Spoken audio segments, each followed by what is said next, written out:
The mysterious saga of Patty Hearst, the granddaughter of newspaper publisher William Randolph Hearst. She was kidnapped at the age of 19, ended up joining the group of self-proclaimed revolutionaries who took her, Symbionese Liberation Army.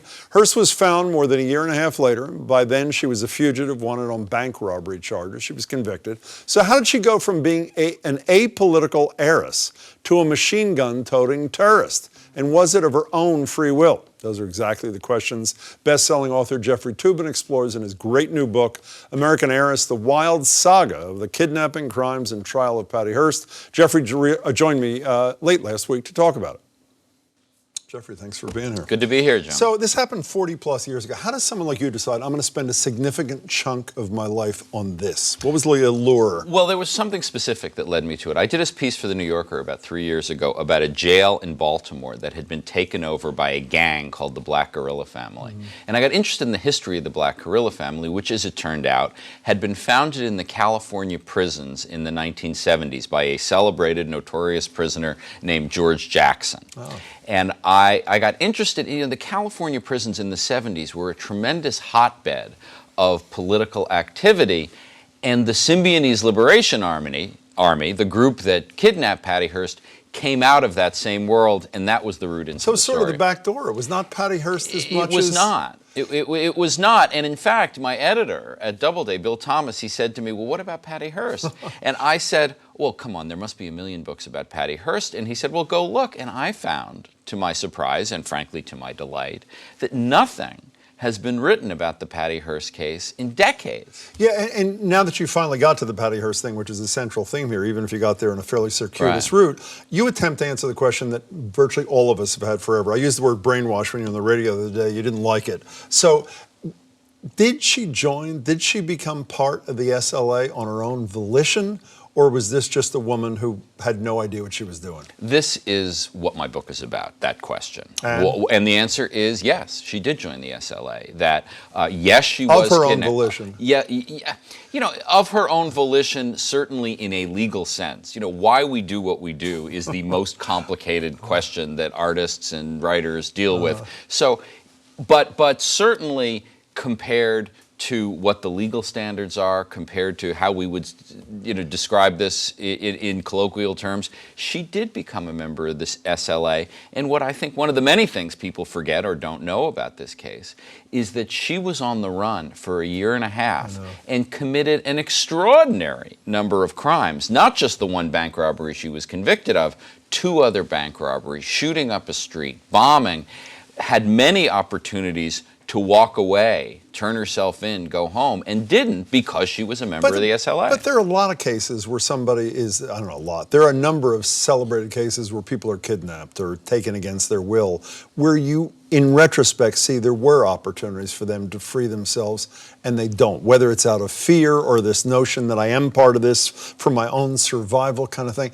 So is it not possible that that was what motivated her? I am a journalist on the outside, so I have enough humility to say, yes, it is possible. But all I can do is look at the evidence that is presented to me and that I uncovered in the course of this. And, as I said to you earlier, I don't believe that brainwashing and Stockholm Syndrome, they're not medical terms, they're journalistic terms. But in terms of what decisions she made these decisions to stay. Why didn't she talk to you? And after the fact, she's trashing you. I think the book's terrific. Why didn't she talk to you? A couple of reasons. One, she's in her early 60s. She has moved on from this period in her life. She has grandchildren. She is unfortunately a widow now and doesn't want to relive this experience at all. In addition, she has given many interviews over the years, almost exclusively to people who don't know the facts of the case very well. And for someone like me, who is obviously digging down into the facts, I would ask her questions about things she really doesn't want to talk about. Speaking of her life, she's now a widow and all the things you said a minute ago, Jeffrey Toobin, when I see the photographs of her recently at the Westminster Dog Show where her Shih Tzu or whatever it is won Best in Show or some such thing, I say to myself, there's some message there. Is there a message there? I mean, the message there is we become who we are going to be destined to become anyway. Regardless of the route to there. Regardless of the route. I mean, that's the life she has led for decades is the life that she was destined for as a young aristocrat in Hillsborough, California. She moved to the East Coast, but she is a wealthy socialite, homemaker, with a few somewhat exotic interests. She's been in a couple movies, she wrote a couple books, but basically, she's a rich lady. You know, there's so many interesting characters who you explore beautifully here, but the character that I could never get out of my mind in the 40-plus years was the boyfriend,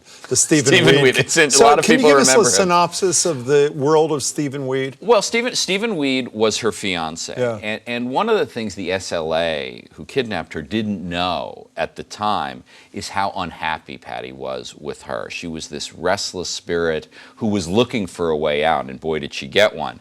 And Stephen, during the kidnapping on February 4th, 1974, fled out the back door and did not stay and defend her, which is something that Patty, her family, all resented for years. Understand that. You can understand that. And he was a graduate student in philosophy at the time. Well, he didn't become a philosopher. He became a real estate broker in Palo Alto, which, given the real estate market in Palo Alto, you can sort of understand. But he has also led a very conventional life. He got married a couple times, very stable person. And there's no community? They have never crossed paths or spoken since the day of the kidnapping. So is there a moral to their story, or is it just a great story? And it is a truly great story. Is there a moral to it? I think there are a couple different morals to it. Well, I think if you look at what happened to Patricia in the legal system, the moral is wealth and privilege matter a lot. She was ultimately convicted of the first bank robbery, sentenced to 7 years, served only 22 months because she got a commutation from Jimmy Carter. She then, 20 years later, got a pardon from Bill Clinton. She's the only person in American history who has received a commutation from one president and a pardon from another. And when you consider the range of crimes she committed, and when you consider how many other people in the federal system have hard luck stories, the fact that she got these privileges is pretty extraordinary. How did F. Lee Bailey, the celebrated local guy, F. Lee Bailey, how did he perform in this case? It was pretty much a disaster. Was it? Yeah. I mean, the short version of the disaster is that he put Patty on the witness stand without getting a ruling from the judge saying that she couldn't be cross-examined about all her other crimes. The U.S. attorney started cross-examining her, the judge allowed it, and Patty, 52 times in front of the jury, had to take the fifth. Taking the fifth in front of the jury, you pretty much doom your client, and that's the position he put her in.